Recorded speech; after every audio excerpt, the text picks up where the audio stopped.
In this video, I will be showing you how to group elements in Canva.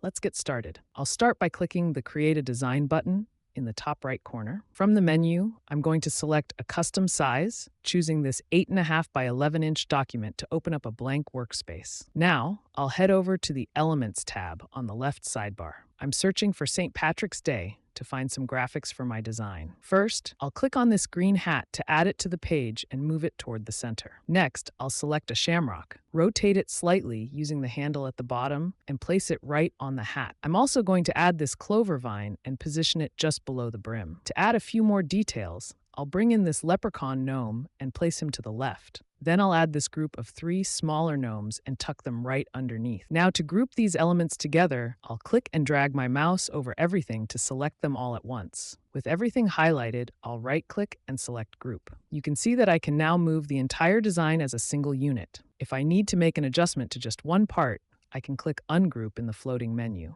This allows me to move the elements individually again. There is also another way to manage this. I'll click on Position in the top toolbar and open the Layers tab. From here, I can select multiple layers by holding down the Shift key. Then I'll right-click on the selection and choose Group. This is a great way to stay organized when you have a lot of overlapping graphics. Now I can easily resize or reposition the whole group without losing my layout. And that is how you group and ungroup elements in Canva.